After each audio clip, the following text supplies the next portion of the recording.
Welcome, Marja. Thanks for joining us today. So before we get started, this is the last class of the semester, or actually not even the semester, the term, technically. I guess we're on a trimester system. Hope you survived okay. I hope you enjoyed your first foray into the public health space. We covered a lot of ground, and I don't want to say we're saving the best for last out of respect for our previous lecturers, but we're saving one of our favorites for last. So let me introduce Dr. Marja van Zeijl, who has a PhD in molecular cell biology. And she started her career working in the pharmaceutical industry.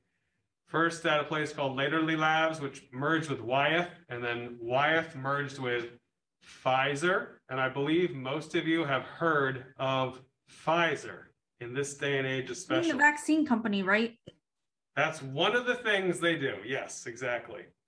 So in 2003, she started working in vaccine management to get more involved in late stage development and infectious disease prevention. And while she was senior director of vaccine development management, she oversaw the development of a portfolio of vaccines, including the next generation of Prevnar, which is probably one you guys have heard of in your lifetime. And then after 17 years in that area, she made a big switch. And I believe she'll be telling us a little bit more about her career path, but she jumped over to a different sector. So she's currently at the Bill and Melinda Gates Foundation, which I believe you've also heard of, working in HIV and tuberculosis program strategy. So we're really glad that she could join us today because she has this, at least two prominent perspectives on the idea of disease prevention on a global scale. So I'll hand it over to Dr. van Zeijl. Thanks for joining us. Well, thanks for the introduction. And I'm very pleased to be here. 2 years ago, Yeah, that's right. Cap invited me to give a talk when I was still at Pfizer. And so it was all about vaccine R&D, but now I'm folding in more of my recent experience and talk to you more about global public health and philanthropy. I'm going to still start out with vaccine R&D because especially because of the last 2 years, there's lots to talk about. And then switch to global health and philanthropy, and actually had a chance to work a little bit on COVID drugs, which I'll tell you about. And then some of the work I'm really doing now in tuberculosis. So a little bit about vaccines and making sure that we're all starting from the same, starting point. Talking about the immune system and how our bodies control infection. And so if you look at this graph here, and I want to particularly have you look at the green line, because that really represents viral infections like COVID, like flu, and things like that. They in most people go fully away, but you can get reinfected. And so when you have a first infection, you always see a slow peak, the incubation period before you get symptoms. Usually most people recover nicely, everything goes away, but it could come back. And usually when it comes back, it's shorter, it's less severe because our immune system helps us. And what's happening in the immune system, and you may have heard of this, we have two general components to the immune system. One is the innate immune system. It's the one that kicks in immediately. It detects something foreign. That is what gives you fever. That's what gives you, your body aches when you get these viruses. And that's due mostly to the interferon system and cell signaling, ramping our immune system up to creating an expansive, B cell antibody producing, and then T cell regulatory and a T cell response. And when you first get infected, it takes some time for that truly to ramp up. As you can see here by the delay between even, the onset of symptoms and the peak of in this case, your immune response. But then what happens when you get a second infection? the innate immune system still kicks in, maybe a little bit blunted, but not a lot. But what you see is that your adaptive immunity, which is mostly antibodies, will kick in much higher and much faster. Look at the difference in these two arrows. And so this is how vaccines are used. Vaccines make your body think that this is a second infection. And so, which is mimicked here, right? Instead of an infection and getting sick with the vaccine, you're getting components of the virus and sometimes an attenuated or weakened virus, because, and I'll talk about that later, not every method of vaccine works for all pathogens. And then it lays down memory that allows for that secondary response. So when you get an infection, when you're vaccinated, it's actually your primary infection, but your body's seen it and can react to it as if it was a second infection in that recall response. So it's a sort of a pre-adaptation of your immune system. And while we all had a front row seat to vaccine development over the last 2 years, and I tell you, I spent more than a decade in vaccine. All those things that you saw on public TV have been happening for a long time. That's what I did at work. These FERPAC meetings, the FDA meetings, although those weren't on TV. But to see all that now in the public domain was actually quite a thrill. It's like, well, this is what we do. Now it was on full display, which was actually quite nice. But you can see here from this timeline that vaccines have been around for a while, right? This is the 18th century with smallpox. It started. And at the time, of course, I didn't really know anything about the immune system, but we had some really smart people that observed things and put 1 and 2 together, right? Seeing that milkmaids who are exposed to cowpox do not get smallpox. They have scars on their hands. That led to the invention of smallpox vaccine. And actually, that's where the word vaccine comes from. Vacca is the Latin name for cow. And the cowpox was used to vaccinate people.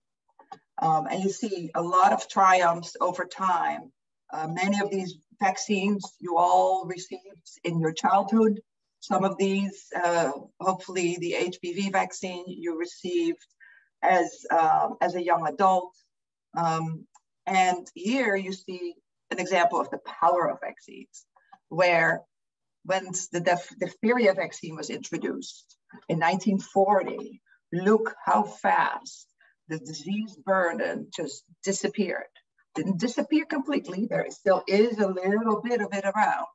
These are bacteria that have non-human hosts. They have ways to replicate elsewhere. And so it's very difficult to get completely rid of a lot of these diseases, unlike smallpox, which only lived in humans. So you can get rid of it and truly eradicate it, which is what we did in 1970. And that we're now trying with polio. Polio has there's no animal that gets this virus. And so if it doesn't live in humans, it will die. So we have hope for that one. And here you see what a tremendous impact the vaccines have. So what you see here is a decrease in the annual morbidity in the US. There's none lower than 74 pneumococcal disease. And that's partly because there are many, many serotypes. There are over 100. We can't possibly put them all in a vaccine. But you see that these are tremendously high. And I want you to be sure. So this is really in life, real world efficacy, what you're looking at. Because these early vaccines, right, in the 1800s, 1900s, early 1900s, there was no FDA that regulated. There was no rules about clinical trials. So yes, there were clinical trials done, but they weren't as regulated. And really the better numbers of efficacy didn't come until after use. Now that use was not just vaccinating almost everybody, which you know, for diphtheria, for instance, was pretty well done. But there's also a strong reliance on herd immunity. And I think you've all heard it. Some people have been throwing numbers around. What would it take to get herd immunity for COVID? And herd immunity is where vaccinated people protect the people that are not vaccinated and maybe cannot be vaccinated, right? So if you have a regular infection, it gets spread on from person to person. There's no, you know, the illness is determined by the chance encounter. If you meet somebody who's sick, you'll get sick. And eventually, you know, people that do not naturally are able to get over this, immunocompromised people, they will actually die of this. So, and they may not be able to vaccinate. So in herd immunity, you interrupt this line of transmission where, you know, if the green are the people that are vaccinated, they will encounter a sick person, but they cannot get sick and they cannot pass it on. And so if there is a ring of protection around the people that cannot be vaccinated, then it will prevent them from getting sick. So that's the concept of herd immunity. And the herd immunity depends a lot on what's called the R naught. You may have heard that there's a capital R with a little O at the bottom. And it is the rate of transmission. How many people does an average infected person infect? And for measles, that's a really high number. It's very infectious. And so in order for measles to be fully, have a protected community, you have to make sure that at least 95% or so of people are vaccinated. If it's less, you'll get breakthrough infections. So it's a really high R0. There are infections where that number is lower. And so vaccination rate could be a little bit lower and you still get good community protection. And for COVID, it's really not known yet. So what type of vaccines do we have? It still came, I meant to not show this yet. So here are 6 modalities, very rough categories of vaccines. What do we put in that shot to protect people? And this is a slide from before 2019, where RNA and DNA, there were no vaccines yet. You probably know a lot more about RNA now, right? The most effective vaccines, the Pfizer and the Moderna vaccine, they are called messenger RNA. DNA can be used too, but it's hard to get in to people. You can't just inject it. It has to be, you have to make the cell, you know, permeable to get it in. And then it has to get into the nucleus where RNA doesn't. So there's an extra hurdle. Recombinant protein, you take the gene material that encodes the spikes on the outside, put it in a different organism, so you're not growing infectious virus, and then you purify the protein and you put that in the vaccine. So that's an example that's used for human papillomavirus. Papillomavirus is actually put into a insect cell. Influenza and hepatitis B virus are other examples. And then we have viral vectors. The J&J vaccine is an example. And before, and the Ebola virus vaccine, that's the first real approved vaccine, even though it was under investigation for a long time. And the more old-fashioned types of vaccines are either the inactivated or the live attenuated. And so inactivated is an actual virus, but then completely killed. So the virus doesn't replicate, or the bacterium. This is not specific about viruses. So for instance, the old pertussis vaccine was also that. You just grow up the bacteria in broth, or in this case, influenza is usually grown in eggs. You grow up the virus, you isolate it, you inactivate it with formaldehyde or heat treatment or whatever. And but it has a, you know, it's a very crude method. and it can inactivate a lot of viruses and proteins, so that it may not be as efficacious. But for several, like here, the ones mentioned, it works pretty well. And then you have live attenuated. Attenuated means it's weakened. And there's several methods of doing it. You can take a human virus and grow it under different temperatures. In order for that virus to keep growing well in that temperature, it has to mutate. And then when you put it back in a person at 37 degrees Celsius, it is now weakened. Another method is to culture it in cells from a different species. The virus has to adapt to that species. And by virtue of that, when you then take it out of there, you harvest it, and you put it in the vaccine and put it into humans, it cannot replicate so well anymore. But now in COVID, the landscape has changed a lot. And so I've overlaid it here with what is now added to this landscape. And so out of everything that's tried, oh no, it's not everything that's tried. I've only looked at the most widely used vaccines. There's a lot of other vaccines that are still in development. There's also several vaccines that are approved in a single country somewhere. They're not widely distributed. So so this is not exhaustive, but I want to point you to Pfizer and Moderna. And so until last year, none of that existed. Green means either received emergency use authorization or approved. And the yellow is still under development. And Inovio had a DNA vaccine. I haven't heard much after phase 1. Novavax is now approved in some countries, but not in the US. They had a lot of manufacturing hurdles. I'll go a little bit into like how difficult that is for vaccines. So this is the recombinant protein approach. You have several that are using viral vectors. Almost all of these are adenovirus vectors. And then you have some inactivated vaccines. The live attenuated has not been used, and it's probably not needed. You can probably imagine that it carries risk. But for measles, mumps, and rubella and chickenpox, it's the only way that vaccine, you have to have that active replication for the immune system to be properly engaged to get immunity.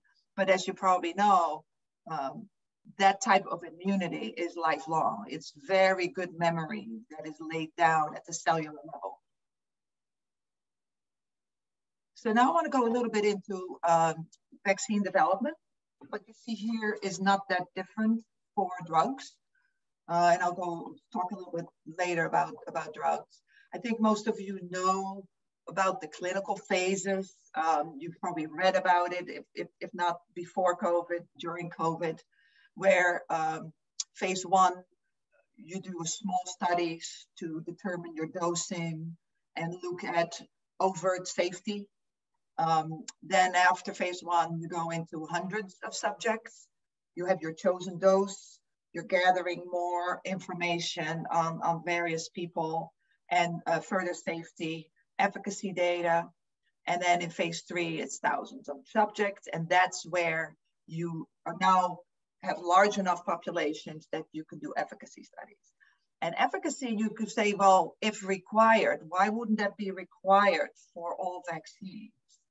And that depends on how much we know about the virus and what are the mechanisms that our bodies use to fight it. And if we know a lot about it, then maybe we have what's called a correlate of protection. You can measure something in our blood that tells you that it's efficacious. Another reason why it's sometimes not required is if it's a devastating disease, but it's rare. And in order to, and vaccine trials in phase 3, you give it to healthy people. You don't actually know who gets sick. You do them in populations that are enriched for people at high risk. That's what was done for COVID.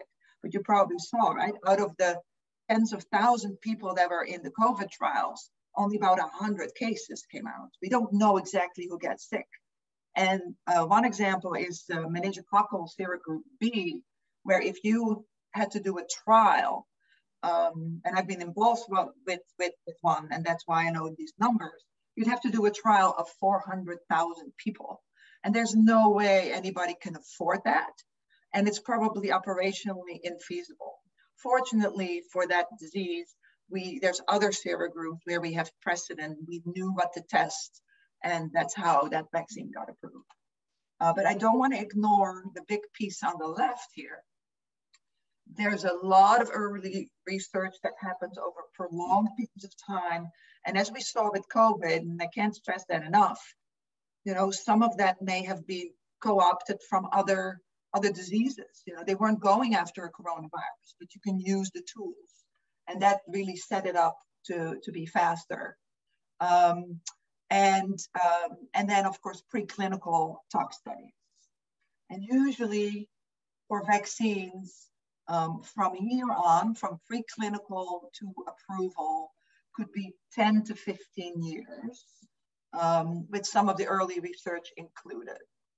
But because the early research period is so difficult to define and can take a very different amount of time for different organisms, it's hard to actually put an actual number on it. And now you wonder, well, we've all seen how fast it could be done in COVID. That's what you see here. So how was that done?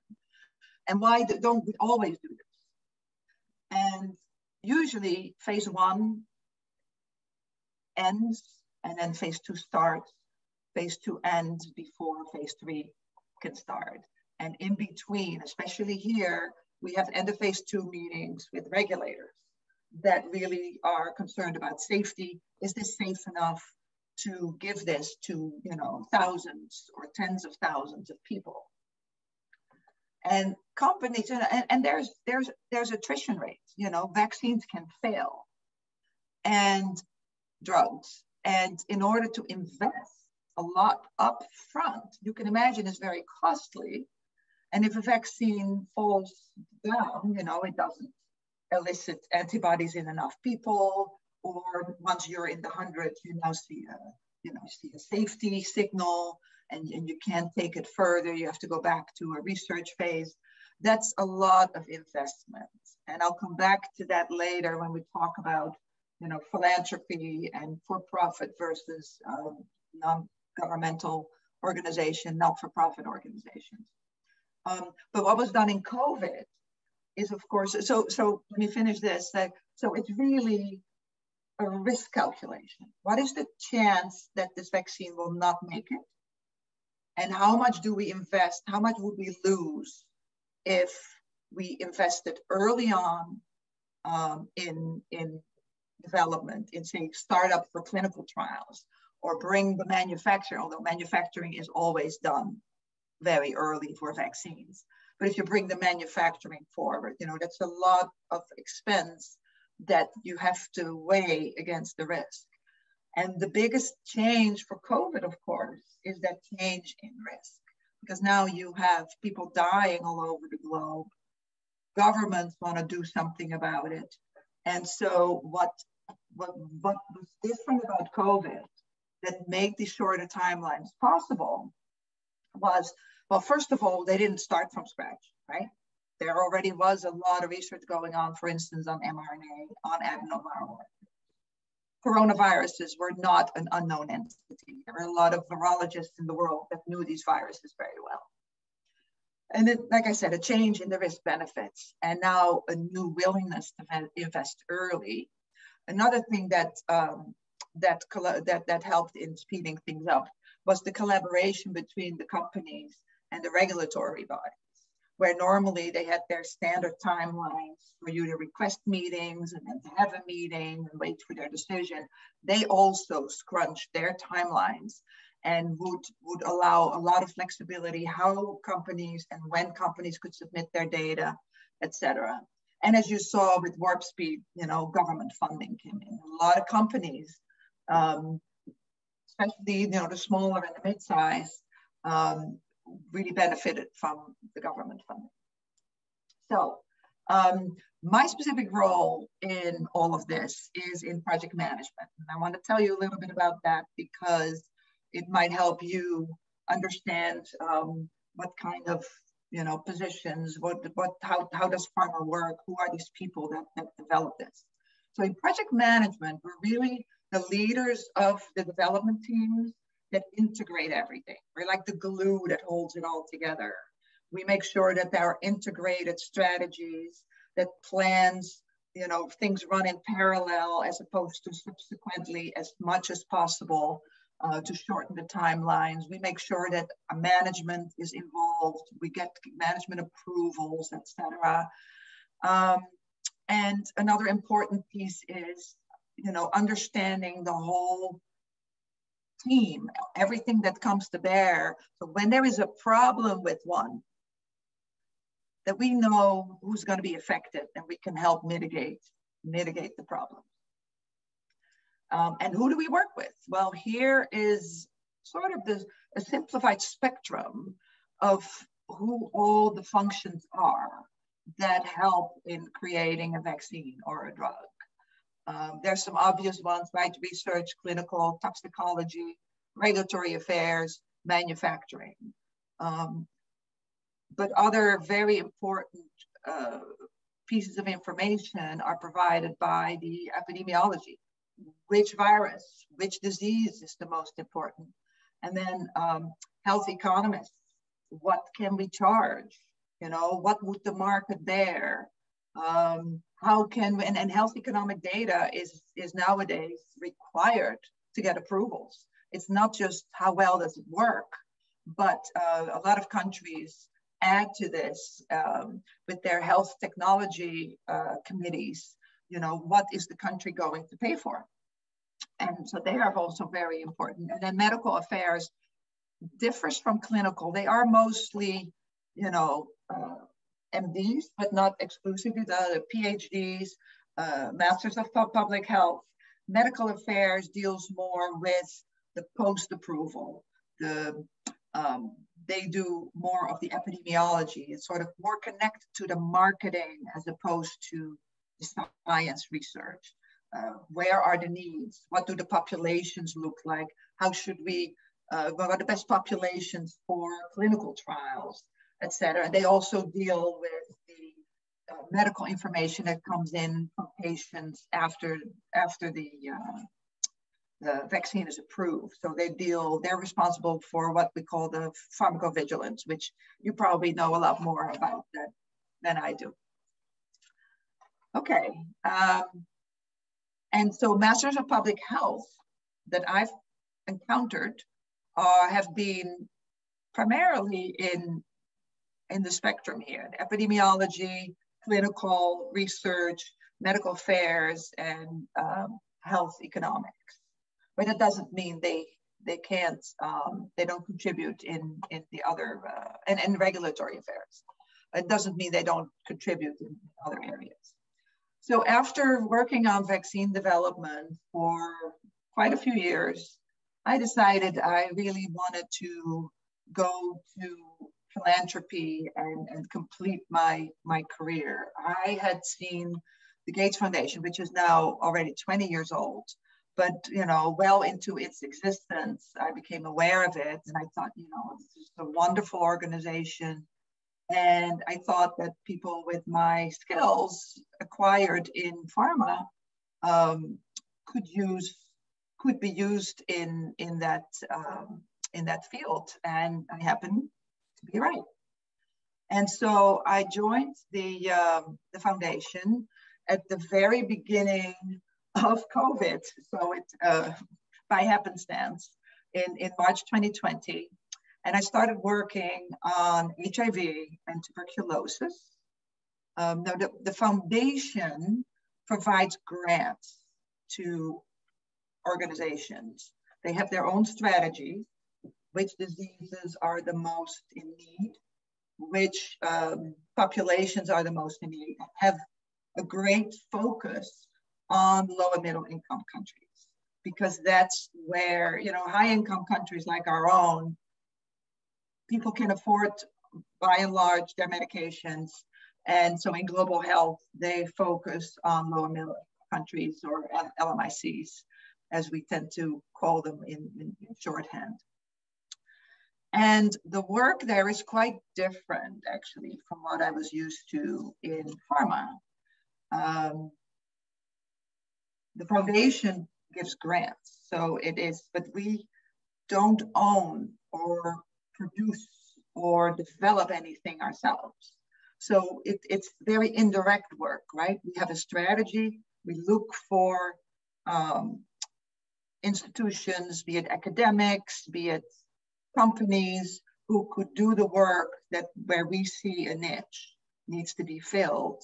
And then we provide grants to them. But those companies or labs, they do the work, they make the decision. We help them, we inform them, we help them with consultants, you know, that they may not have access to.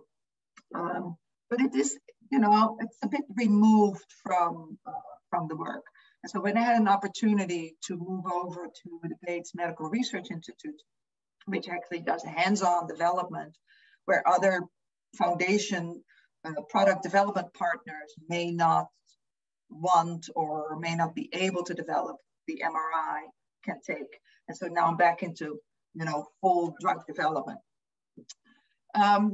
Before I go there, I want to tell you a little bit more about, you know, so what's really the difference between pharma and not-for-profit?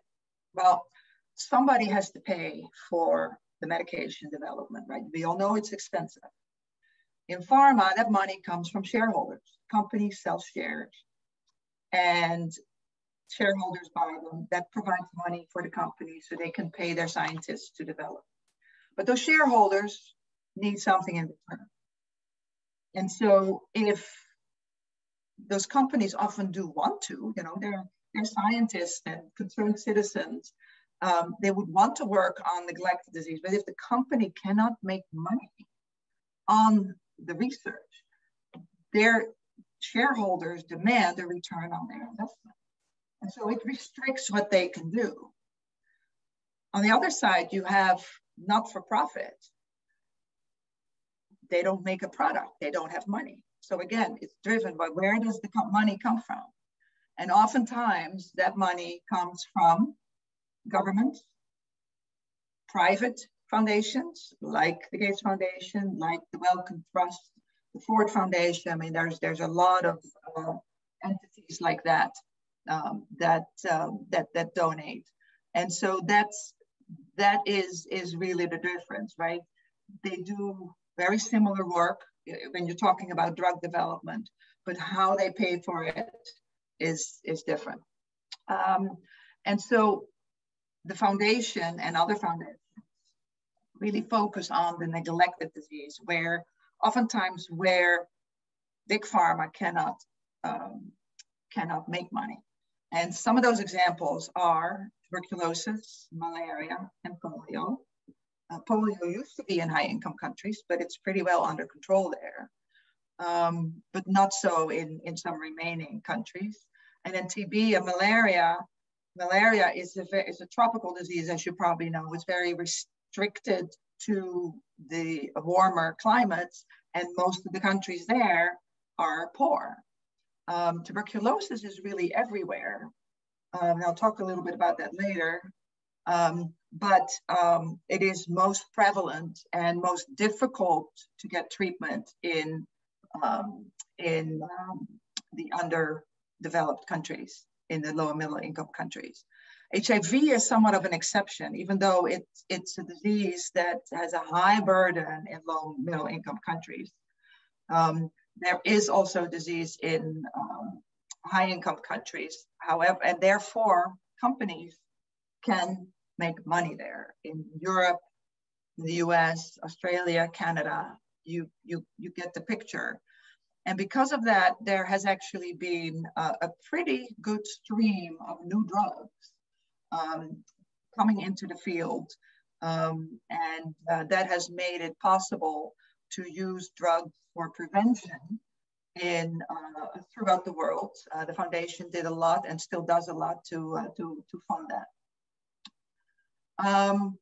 So one of the other aspects, though, of drug development and treatment, getting drugs to low and middle income countries is what's in the lower half of this figure here, of this slide. It's one thing, although not easy, is one thing to develop a drug and to get it approved. In high income countries, there's a big market for those drugs. You see all the ads on TV, the marketing and the supply, insurance pays for it, government pays for it, and there's a lot of private use for drugs. So not that difficult. However, if you look at most countries on the African continent where they couldn't afford these drugs, this latter piece, the procurement and delivery, is actually extremely difficult. And when I'm up with my time at the foundation, I got a bit of a glimpse of that, on how difficult that really is. Because the governments don't have the money to pay for the drugs, they don't have the funds and the infrastructure for regulatory, they don't have an FDA, so there's a lot of trust. That's why the WHO is there. A lot of drugs would get first approved by some of the, what we call, like FDA, European Medicine Agency, etc. Then they're approved by the WHO, who then, that's sort of a vouching for the development program for countries who don't have their own scientists to weigh in on that. I'll come back to this a little bit later also. So it's not a given. My expertise is in the first part, but the last part of the whole cycle is very difficult, very problematic. So when I joined the foundation, I not only started working on HIV and tuberculosis, but also had a chance to work on some of the COVID drugs early on. And it was truly a front row seat at how these ecosystems of funding for global health, how that works. And you may have heard about this. One of the things that was set up, I think it was really off the ground in mid-2020, maybe late summer. It was called the Access to COVID-19 Tools Accelerator, the ACT-A. And it had 4 pillars: a vaccine pillar, a diagnostics pillar, therapeutics, and a health systems, where that looked across those 3 modalities at making it easier for access, and look at the health systems in countries that were other than diagnostics, vaccines, or drugs, things like oxygen generators and ventilators, things like that. And so the therapeutic pillar in ACT-A is an interesting entity. You can see all the partners in it at the bottom, which is a combination of private funders like the Bill and Melinda Gates Foundation, but also, and the Wellcome Foundation here, Wellcome Trust, I think is called, but also a lot of entities that get global funding or specific government funding. The Global Fund is an example. The Global Fund, and a lot of these agencies were already created for other neglected diseases. Almost all of these work on tuberculosis, work on malaria, etc. So they put it all together here. UNICEF, UNITAID, they're all subsidiaries of UNICEF, the World Bank here, and then of course WHO. WHO was really the main organizer of the effort. And then you have two entities here you may not have heard of. Gavi is a global alliance for vaccines. They are the purchaser and distributor of most vaccines that go to low and middle income countries, especially infant vaccines. And the funding for them comes through, what did they do? And they did it here too. I forget exactly what it's called, but they put out a call for funding. Like, this is how much money we need to do this. And usually it's governments who pay, who put a lot of money in there, but also entities like the Gates Foundation. And Gavi has been involved in vaccine distribution for COVID. And then you have CEPI, and CEPI is the Center for Pandemic Preparedness, I want to say. I forget exactly what the letters stand for, but they were created only a few years ago, only a couple of years ago, and are really focused on pandemic preparedness. And so their existence was greatly catapulted, or the work they do is greatly catapulted by COVID. And they're also, of course, looking ahead to the next pandemic.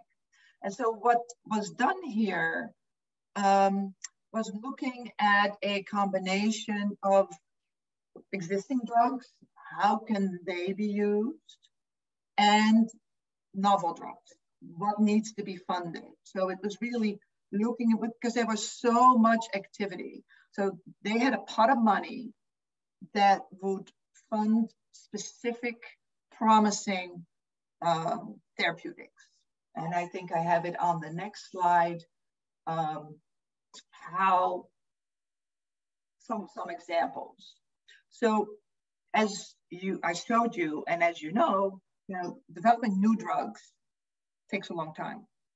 If you can start from something that's already in existence, either in the lab or already an approved drug, you can do this all much faster. And of course, at the beginning, they had no clue how long the pandemic would be. And there was a big focus on, quick benefit, quick payoff. And a lot of the funds went into the early pieces. So for instance, these two were actually successful. There were lots of drugs that were tried that didn't pan out. They had good activity in the lab, but then once you put it into humans, they didn't help with either hospitalization or lowering the death rate.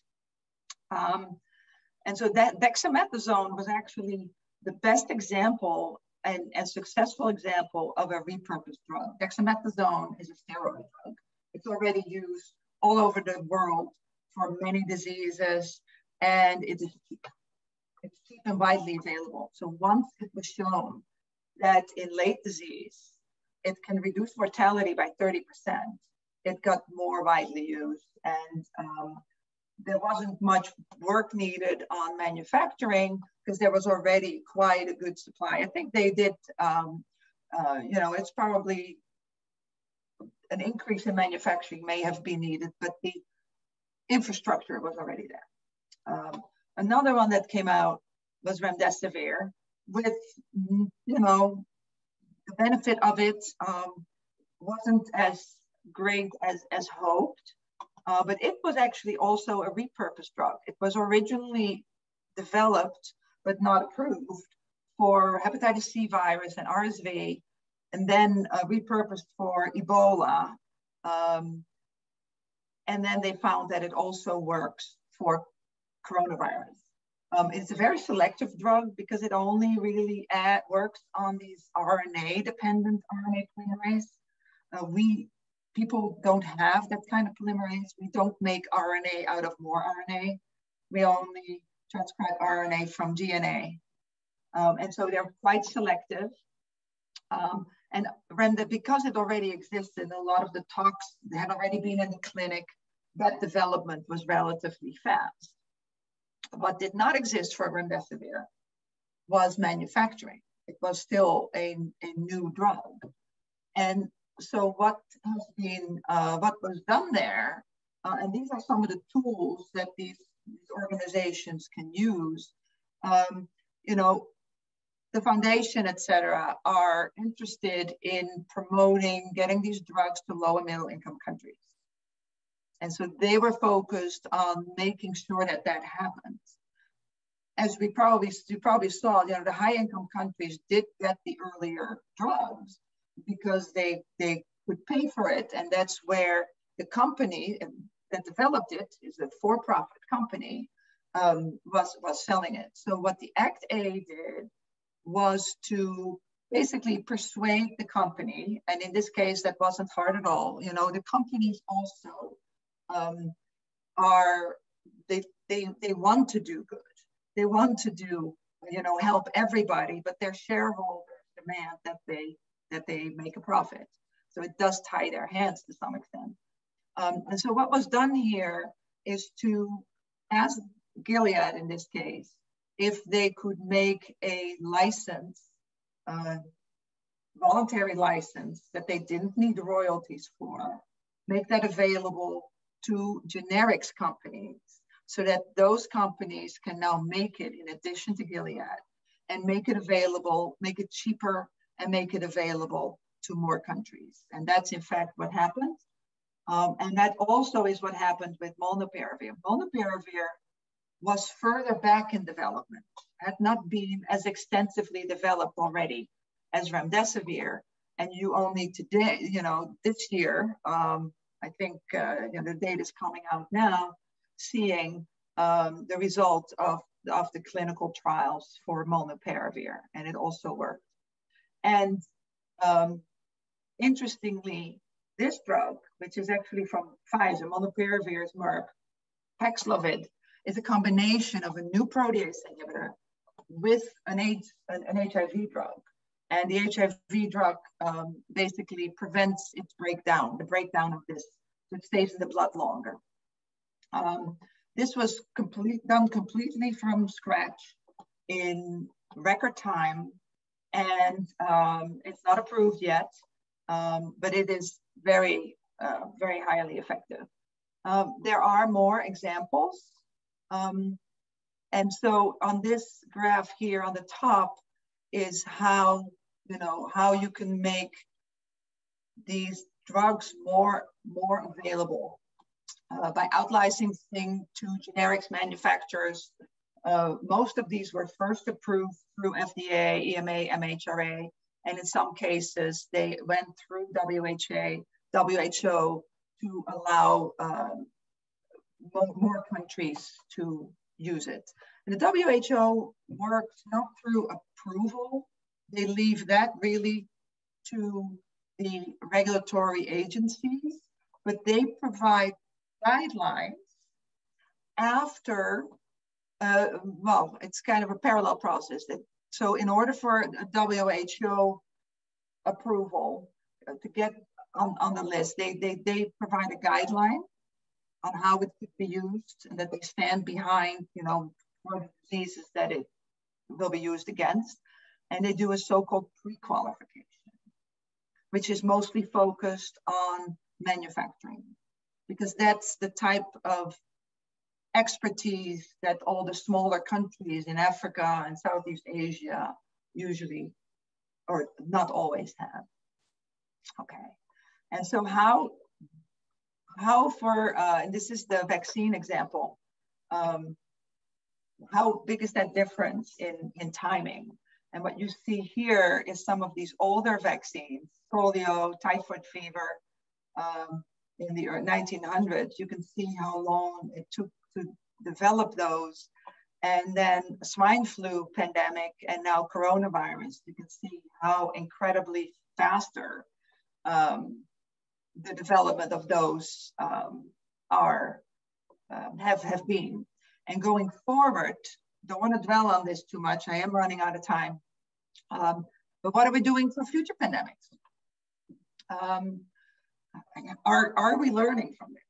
I think the answer is yes. You know, you want to have this timeline to get things approved to be as short as possible. And we can do that by being ready. CEPI is doing a lot of this. The foundation, the Gates Foundation is funding quite a few grants on developing the tools to be at a more advanced stage if a next pandemic hits. And some of that work is to identify the organisms that might provide a future pandemic. The last two examples tell us where it might likely come from. It could be another swine flu. It could be another coronavirus coming from bats or from other animals. And so what we want to do, we want to target those viruses, and scientists already know pretty well which ones they want to target. It's coronaviruses, influenza, flaviviruses like West Nile, and filoviruses like Ebola. They're on the top of the list. So ideally, you would like to develop a drug that works against most of these viruses, and a vaccine that could be like a pan-corona vaccine. Can you create, so the work that's ongoing now is to get a full grasp of the genetic variety of, say, the spike proteins of these viruses, and see if there are common pieces to it that we can already create a vaccine to, and maybe put more than one. You know, you have a multi-component vaccine in order to do that. And not for all these organisms will that be possible, but it may be possible for some. Another thing to do is to create tools to quickly drop in the new genetic sequences. That was already happening pretty well with the RNA vaccine. And that's a way also to get there very quickly. I already talked about the pan vaccine approach. And, you know, ideally we would also work on those manufacturing pieces, right? One of the hurdles you've seen during COVID was that manufacturing was primarily in India, and it wasn't really manufacturing elsewhere. And for some of the COVID pandemic, when incidence rates were really high in India, they shut down export, and any vaccines that were made there couldn't be exported. So one of the things I hope they're also working on is, you know, creating manufacturing capacity all over the world so that it will be easier to make and distribute the vaccines. I am running out of time. I want to be respectful for that. I have a few more slides on tuberculosis, but I think I should probably skip that in favor of some questions. But Cappy, please tell me if you feel otherwise. You're doing great. We don't wrap up officially until 5:15. Okay. So you're okay. Yeah. So let me switch a little bit to tuberculosis then, and that's more of the work that I'm doing right now. So tuberculosis is a disease that kills more people every year and has for quite a number of years than for COVID. Each year there's, and right now the numbers, this is an older slide, 10 million new cases worldwide, and 1.5 million deaths worldwide that it causes. And you probably know the numbers, you know, the COVID numbers don't quite reach that yet. It is a very high burden. The disease is comes in multiple forms: drug sensitive, multi-drug resistance, and extensively drug resistance. The drug resistance comes up, so some people, especially where, of course, resistant bacteria are very widely spread in a community, a first infection could be a drug-resistant bacterium. But most of that resistance occurs when a person gets TB. They usually get this standard treatment of multiple drugs. Here in the top panel, you can see that here. They take about 4 drugs for 6 months. Now, 6 months of drug therapy with some side effects. That's hard. And people start to feel better after a few weeks. And so oftentimes you'll see, and this is not just true for TB, people stop taking their drugs. There's still some drug in their system, and the bacteria develop resistance to it. Another piece to this treatment, so this standard of care treatment, it's not without cost, but I believe it's about $40 in most countries, and this is subsidized by governments for a 6-month treatment. When you have multi-drug resistant TB, and those numbers are, depending on the country, you know, very few to 5 to 10%, you have to take a lot more drugs. Those drugs are with more side effects, and look here, you have to take them for a year and a half. And if you have extensively drug-resistant TB, then just pills isn't even enough. You also have to take some injectables, and some of these drugs can cause acute deafness that is not reversible. These are very serious side effects, and you have to take it for even longer. And the cost of these is very high. And so what most of the TB ecosystems, including the foundation, is aiming for is to improve, to simplify that the drug regimen, make it shorter, and through lowering the costs, make it more accessible. So what we're trying to do is to create a new regimen with completely new drugs, so that there is no pre-existing resistance available, no pre-existing resistance, so that you don't have to look at whether these people have drug sensitive or drug resistance to the older drugs. You just give them the same regimen for all people. There are additional circumstances that lead to the high resistance and the high burden, is that it's very difficult for people to get on therapy and to stay on therapy. And some of those reasons I listed here. It's a high pill burden, long treatment, has very serious side effects, and there's even hurdles to start treatment. In the sense that nowadays you have to get tested first.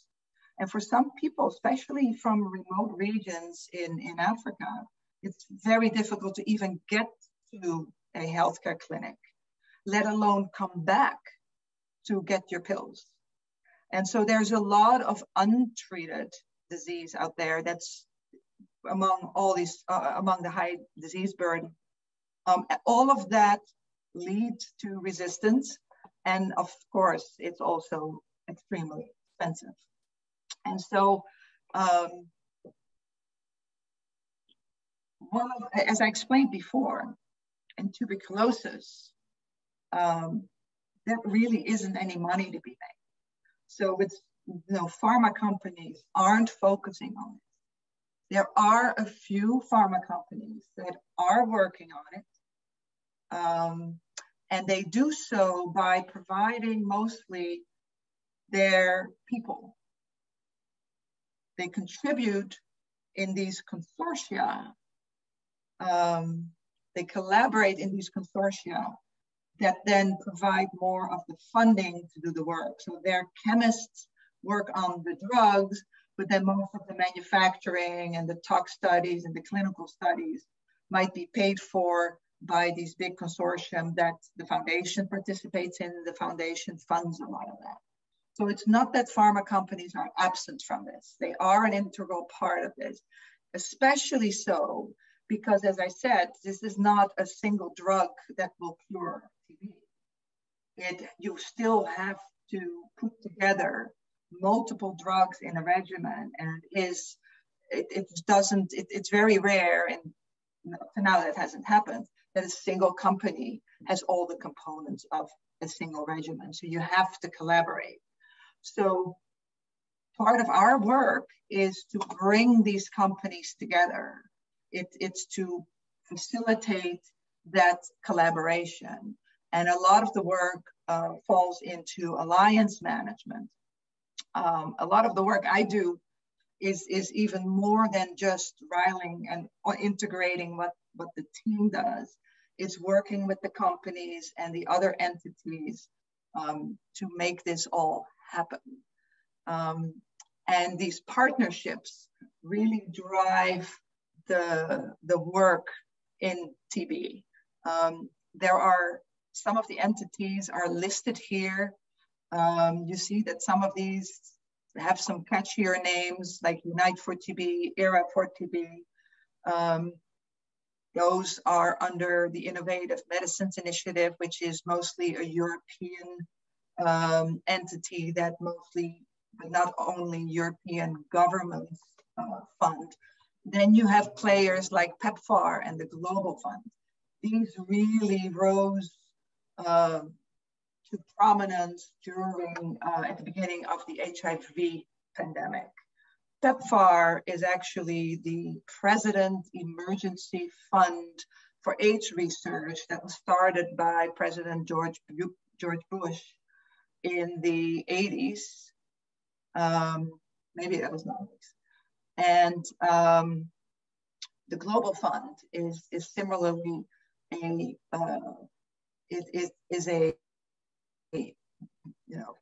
it's an NGO, but it's mostly funded by governments and then the Global Fund actually is mostly active in direct procurement of drugs and distribution to the country.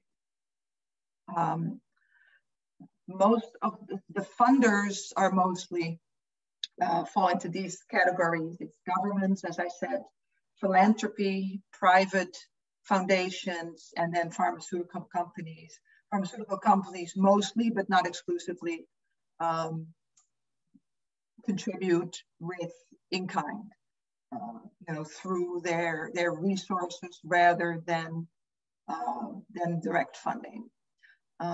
So this kind of wraps up. For me, it's been really a very interesting ride, and I've been in this field now for a year and a half, since March 2020. I still have a tremendous amount to learn. It's actually quite exciting, and I hope that this helped a little bit to show you, how these ecosystems work. You can probably tell I don't have it all understood yet. It's very complicated, but together they do a whole lot of good. So thank you. And I wonder if you have any questions. Thank you so much. So yeah, let's open it up to questions. I know I have one, but I want to offer the students a chance to ask first. So what do you want to know about this wide world of vaccine development and distribution and issues of global equity that were brought up? I have a question. You mentioned a couple times the difference between high-income countries and low-middle-income countries in that, like, the presence of a regulatory body. How much does that, I don't know, do you see that as like a hindrance? I don't know. I guess I'm I'm coming at it from this perspective that I'm a little jaded by the role or lack thereof of the FDA in OxyContin, and whether they were really serving the best interests of the American public. So I'm curious kind of what your thoughts are about that. Yeah, I may need to ask you to, their role in OxyContin. You're saying you expect them to have taken it off the market or something like that? Yeah. Okay. Yeah. Yes. So you have to kind of look, and I don't know if this is a full answer or the right answer, but it's my take on this. The FDA's remit is to make sure that drugs are safe safe and that they work to their intended purpose. Mm-hmm. And so OxyContin did, and then they can put restrictions around its use, right? Black boxes. And this is a prescription drug. It's only supposed to be prescribed by licensed physicians and distributed or delivered by licensed pharmacists. Yeah. What happened with the OxyContin, that's the 10 seminars in itself, probably. Right. I don't know that much about it. A lot of other things went wrong there, where, you had all these prescription farms, doctors that just gave out prescriptions. There was a lot of misuse. FDA creates a label, approves a drug with a specific label. It can be used for these types of what they call an indication. And by law, physicians can prescribe off-label. That is not illegal. And the FDA doesn't regulate that. They cannot do anything about it. They issue the label and that's it. If something is truly unsafe because of new data, they can withdraw that license. And does that extend to with vaccines as well, in that, like, I don't know, how can a vaccine be like prescribed? I don't know. Is that like a parallel you can draw? Yes, that's a very good question. It's something that I didn't put in this presentation, but you have seen it in effect. So when a drug is approved by the FDA, it can be sold. It can be, and people will buy it, doctor will prescribe it. With a vaccine, the difference there is vaccines only work if you give it to everybody. Right. Yeah, it doesn't, because of the herd immunity. And you give it not to patients, you give it to healthy people. Right. We give vaccines to 2-month-old babies. Right. And so what happens there is FDA approves the vaccine for safety, for efficacy. Is it safe for that population? Does it do sufficiently what it says it does? And then things switch over to the CDC. The CDC is the Center for Disease Control. And I always forget the second part, surveillance. And so they monitor disease, right? They would see a OxyContin epidemic, or that's through overuse. And they know where, how these vaccines are where they are needed. And so they look at the evidence, and then they have a advisory body called the APIC, and you've probably seen them on TV now, which didn't just happen. And they are the body that recommends. So when the FDA says COVID vaccines, we are approving the Moderna shot for people 18 and older, then the APIC then can say, well, they really use the health economics in there. Who's most at benefit?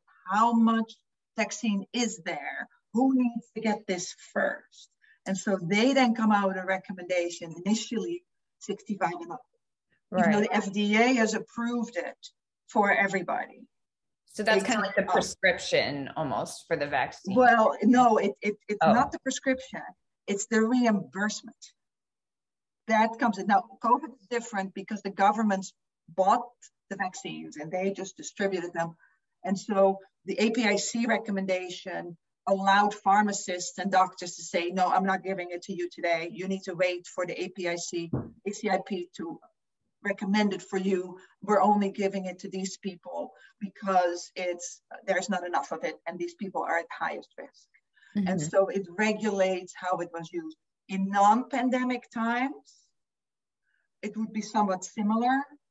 They would still they could still recommend it for a smaller population than the FDA approved it for, based on health economics, because their recommendation becomes a pathway to reimbursement. When ACIP says you can have it, your insurance will pay for it. And the government's fund for children that pays for children's vaccines for people who can't afford or don't have health insurance, they then pay for it. So it's linked to the reimbursement. Oh, that's so interesting. I didn't know that. And if that doesn't happen, you could see a company can market a vaccine, but if insurance doesn't pay for it, people aren't going to take it. So just FDA approval is not enough. And that's another thing that really sped up during COVID. You saw, right? They had the VRBPAC, that is the advisory body to the FDA. They met on Thursday. The FDA approved on Monday. They needed a little bit of time. And then Tuesday, the ACIP approved it. That process normally takes half a year to a year. Cool. Thank you. That's fascinating. Appreciate it. Yeah, but that's just in the US. Right. Yeah. In other countries, it can be similar with like a two-step process. It usually is. But some countries, the government buys vaccine outright through tenders. Like a whole country will buy a single vaccine, even though there's multiple on the market. They'll make a choice. Like initially for human papillomavirus, there were 2 vaccines. In the US now, there's only one more. It was Gardasil and Cervarix. One of the UK company, the UK only bought the Cervarix vaccine. And so, you know, and that goes through tenders. And then from 1 year, on a yearly basis.